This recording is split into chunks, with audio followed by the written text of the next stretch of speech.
Hi, this is Angelo again. Time for another update, I suppose, since it's been a little while. Things have been good.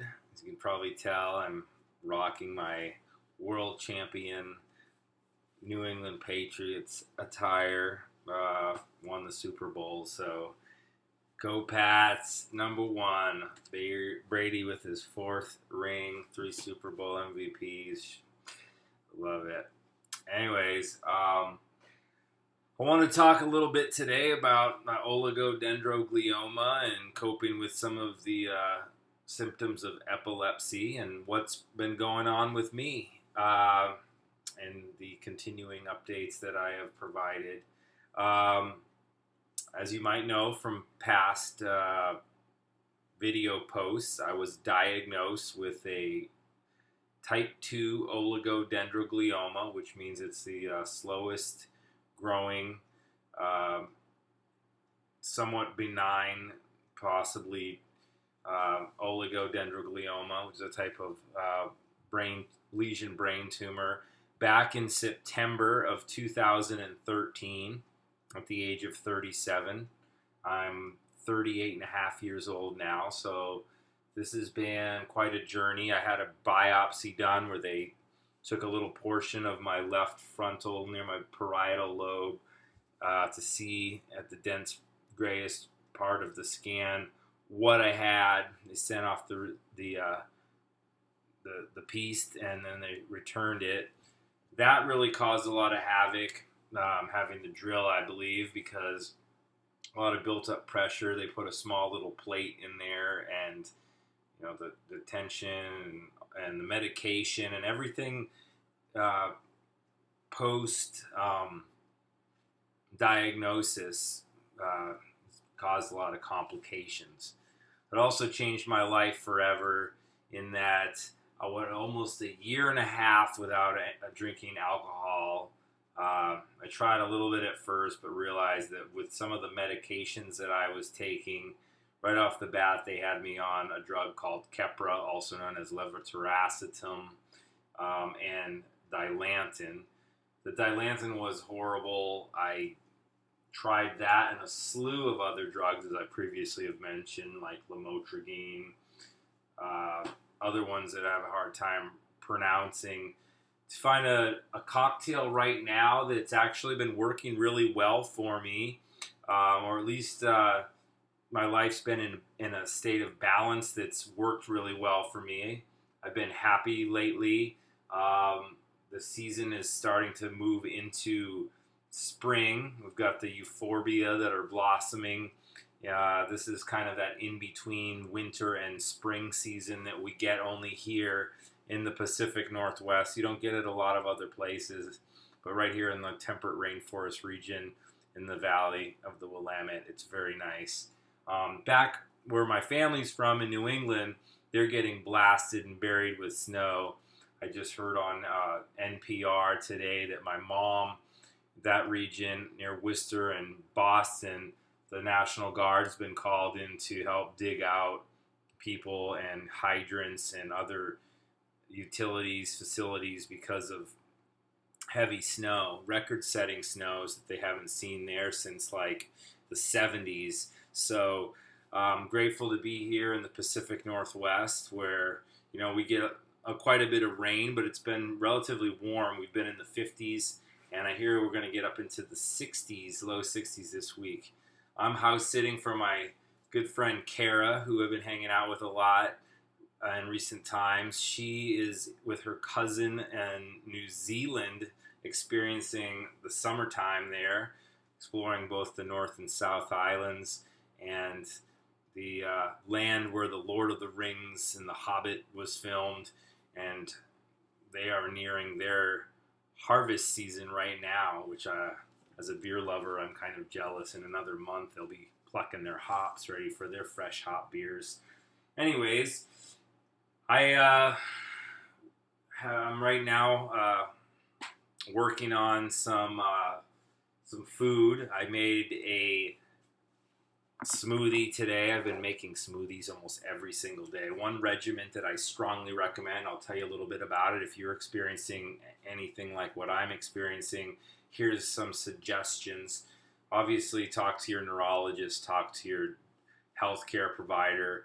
Never close your mind to alternative medicine or Eastern medicine, because I am still quite uh, open to that, and I'm still working with an acupuncturist, uh, working with, and also talking to somebody like a therapist, because you obviously are going through something that has created some sort of post-traumatic issues for yourself, despite whether you think so or not. It's nothing easy about finding out that you have a brain tumor or a life-altering condition that could potentially be terminal or shorten your life expectancy. So that's hard, but never give up. Keep the optimism there. I'm blessed to say that what I'm going through right now is only stage 2, and according to I've gotten several opinions, which I think is good. Talk to many people, and don't fully buy into any of it, but take, not just with a grain of salt, but really consider what everyone has to say, because these people obviously studied, and these people are doing their best to help you, despite what you might feel and think, or in lieu of, I should say. What I do every day, try to do every day, that helps me tremendously is, I believe that turmeric is a life healer, saver. It's definitely been shown to be good for skin and blood. It's helped with cancer for people that have types of blood cancer. So why not? I'm taking turmeric root and buying turmeric root powder. A lot of Americans are only familiar with it until recent times, when it's kind of become like the kombucha craze. Now people are starting to make sodas and things with it. But turmeric, most people only know because it was used as a coloring in mustard. Will stain just about anything yellow. It's pretty bold yellow. What I do is I take the root, cut it up, also cut up some ginger. I'm a huge proponent of ginger. Any sort of spicy hot foods, garlic, onion, but I really especially like turmeric and ginger. Powdered's good, but I like to mix the powdered with the actual root and slowly heat it up into a decoction. A decoction is where you take like a root or a grain and you extract the essential oils and flavors from it. I mean, even brewing beer is decocting. You're pulling out the starches and sugars from the barley. But with turmeric, there are chemical compounds in there that are unique to the plant, to the root, and to the plant, that have been shown time and time again to be natural healers. And just sipping on warm turmeric, add some lemon in there. It gets your digestive system going in the morning. I feel really good about that. So, huge proponent of that. Once I get, maybe a cup or two of that, I don't mess with coffee. I don't mess with caffeine. I know people drink their tea and they need their coffee. Do what you got to do. But I'm serious about kicking this thing, and I'm not fucking around with caffeine. I'm fucking around a little bit with drinking beer here and there lately and feeling okay, but really want to keep the gluten low. So anything with sugar, besides a little bit of fruit sugar, obviously do need some carbohydrates in your diet, but keeping the sugar low, that's essential, I believe. So after I have my turmeric, I make my smoothie. Today, I made a massive smoothie. You can use a Vitamix, is what I usually use. My friend Kara, she has something very similar. This is the Montel version of it, which has a very powerful engine. This thing has like a lawnmower engine, a 2-horse or something like that. Anyways, this thing can, boil water if you let it run for a while. Anyways, lots of greens. Make sure they're clean. Make sure they're organic.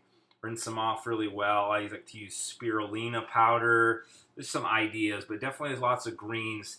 Spinach, kale. I like carrots. Mostly vegetables, though, because fruits are going to contain more sugars. So vegetables, love them. Try to stay away from the more starchier vegetables like potatoes. Those are fine, but like when you're making a smoothie, a potato is not going to taste really good. Occasional beet in there is great. Just remember, like in the Portlandia episode, you eat a beet and you go poo. It looks like they might be bleeding out of your butt. Not to be too weird, but it's true. They stick with you all the way through.